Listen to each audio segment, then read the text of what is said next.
Hello friends, tax filing school के इस video में आपका स्वागत है। दोस्तों, आईटीआर हमने फाइल कर दिया, ई वेरीफाई भी कर दिया, लेकिन प्रोसेस नहीं हो रहा है। तो क्या रीजन हो सकते हैं, किस तरीके के स्टेप आप ले सकते हो, उस टॉपिक पर हम इस वीडियो में डिस्कस करने वाले हैं। पिछले साल का एक एग्जांपल भी मैं आपको यहाँ पर दिखाऊंगा। आईटीआर फाइल हुआ, 6 महीने तक प्रोसेस नहीं हुआ, तो केस हमारे पास आया, हमने चेकआउट किया तो पता लगा कि कुछ गलतियां थी। उन गलतियों को हमने सही किया और आईटीआर एक दिन में प्रोसेस हो गया, रिफंड भी आ गया। तो उन सब चीजों को डिस्कस करेंगे हम इस वीडियो में। सबसे पहले प्रोसेस जान लीजिए। आईटीआर आप फाइल करते हो, ई वेरीफाई करते हो और उसके बाद ही आईटीआर आपका प्रोसेस में जाता है, प्रोसेस होता है और उसके बाद अगर रिफंड होगा तो बैंकर के पास भेजा जाता है और बैंकर जो है आपके बैंक खाते में रिफंड क्रेडिट कर देता है। अब ये जो प्रोसेस है, बहुत बार तो हम इसमें ही गलतियां कर देते हैं। जैसे कि बहुत बार हम आईटीआर तो फाइल कर देते हैं, हमें पता ही नहीं होता कि वेरीफाई भी करना होता है। वेरीफाई हमने कर दिया तो पता चलता है आईटीआर फॉर्म हमने गलत सेलेक्ट किया था या डिटेल हमने गलत फीड कर दिया, जिसकी वजह से डिफेक्टिव रिटर्न का नोटिस आ जाता है या दूसरा नोटिस आ जाता है। तो वहां पर भी आईटीआर प्रोसेस नहीं होता। और कभी कभी आईटीआर प्रोसेस हो जाता है तो पता चला कि रिफंड ही हमारा फेल हो गया, क्योंकि हमने जो बैंक अकाउंट लिंक किया था उसमें कुछ ना कुछ मिस्टेक हो जाता है। तो इस तरह के इश्यूज आते हैं जब आईटीआर हम फाइल करते हैं या फाइल करने के बाद। तो ये कुछ बेसिक इश्यूज थे, इनको आप एक बार जरूर चेक कर लीजिएगा, हो सकता है कि आपके केस में भी एप्लीकेबल हो। और अगर ये सब एप्लीकेबल नहीं है तो आगे बढ़ते हैं, कुछ और इंपॉर्टेंट फैक्टर को हम डिस्कस करते हैं। सबसे पहले तो इनकम टैक्स प्रोसेस का एक रूल समझ लो। टाइम लिमिट क्या है? जिस साल का आप आईटीआर फाइल कर रहे हो, वो असेसमेंट ईयर जब खत्म होता है उसके बाद भी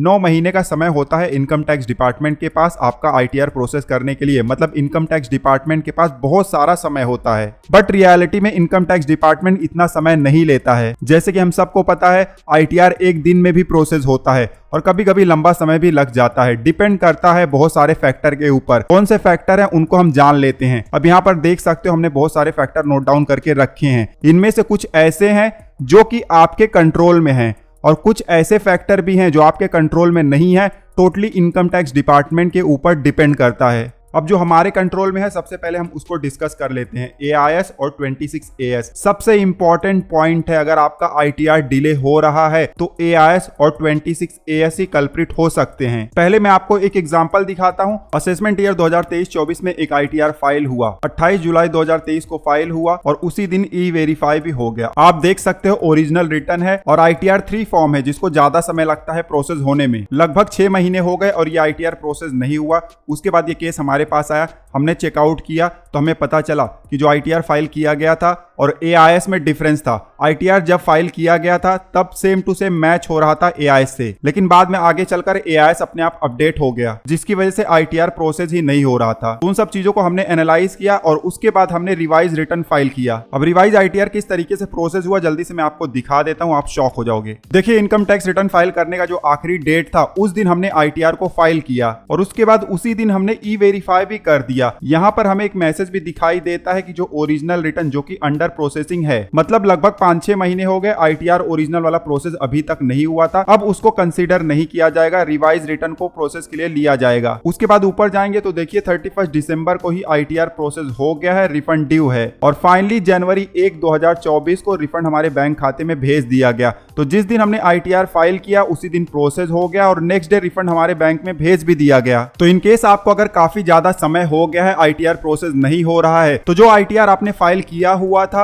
उसका फॉर्म डाउनलोड कर लो और उसको आप एआईएस से मैच करो। एक बार जरूर चेक कर लो कि कहीं कुछ मिस्टेक तो नहीं है। उसके अलावा जो और हमने इंपॉर्टेंट फैक्टर बताए थे उनको भी आप जरूर चेक कर लीजिएगा। ध्यान देना, अलग अलग एसएससी के केस में अलग अलग इशू आता है। बहुत बार हम वेट करते रहते हैं कि आईटीआर प्रोसेस होगा, लेकिन बैकग्राउंड में कुछ तो इशू आ गया होता है और हमें पता भी नहीं चलता। तो वेट करने से अच्छा है कि आप थोड़ा एनालाइज भी करते जाओ और अगर कोई गलती मिल जाता है, मिसमैच मिल जाता है, तो आप अपने आईटीआर को सही कर सकते हो। अब दोस्तों, बहुत बार ऐसा भी होता है कि हमने सब कुछ सही किया हुआ है, कोई भी गड़बड़ नहीं है, फिर भी आईटीआर प्रोसेस नहीं हो रहा है। तो कुछ ऐसे भी फैक्टर होते हैं जो हमारे कंट्रोल में नहीं है। टोटली इनकम टैक्स डिपार्टमेंट के हाथ में है कि वो किस तरीके से इन सारे फैक्टर्स को कंसीडर करता है। आपने देखा होगा, आईटीआर 1, आईटीआर 4 भरते हो तो जल्दी प्रोसेस हो जाता है, आईटीआर 2 और आईटीआर 3 भरते हो तो समय लग जाता है। तो ये इनकम टैक्स डिपार्टमेंट के हाथ में है। उसके अलावा इनकम टाइप हो गया, रिफंड का अमाउंट हो गया और सबसे इंपॉर्टेंट तो आईटीआर का जो प्रोसेसिंग होता है वो भी इनकम टैक्स डिपार्टमेंट तेजी से कब करना चाहता है उनके ऊपर ही डिपेंड है। आपने देखा होगा कि अप्रैल मई महीने में अगर आपने टीडीएस रिफंड के लिए आईटीआर फाइल किया हुआ है तो लंबे समय तक वो प्रोसेस नहीं होता है, लेकिन वहीं अगर जुलाई में आपने फाइल कर दिया हुआ है तो वो 3-4 दिन में प्रोसेस हो जाता है, रिफंड भी आ जाता है। तो पूरी तरीके से प्रोसेसिंग कब स्टार्ट करना है ये भी इनकम टैक्स डिपार्टमेंट के ऊपर डिपेंड करता है। तो इनकेस अगर आपने आईटीआर फाइल कर दिया, लंबा समय हो गया, आपका आईटीआर प्रोसेस नहीं हो रहा है, तो एनालाइज आप जरूर कर लीजिएगा कि कुछ मिस्टेक तो नहीं है, और कोई मिस्टेक नहीं है, सब कुछ परफेक्ट है। तब आपको वेट करना है धैर्य के साथ में, इनकम टैक्स डिपार्टमेंट ही आपका आईटीआर प्रोसेस करेगा। आप कितना भी ग्रेवियंस भेजो, एसएमएस करो, कोई फायदा नहीं होता है। उनको जब आईटीआर प्रोसेस करना होता है तभी करते हैं। दोस्तों इस वीडियो में हमने बहुत सारे इंपॉर्टेंट फैक्टर्स के बारे में बात किया, क्यों हमारा आईटीआर प्रोसेस डिले हो सकता है, और कुछ हमने सोल्यूशन भी यहाँ पर दिया हुआ है, आपको लाइव एग्जांपल भी दिखाया हुआ है। आई होप कि ये वीडियो आपके लिए यूजफुल रहा होगा। इस वीडियो में बस इतना ही, मिलते हैं आपसे अगले वीडियो में, तब तक आप हंसते रहो, मुस्कुराते रहो। धन्यवाद।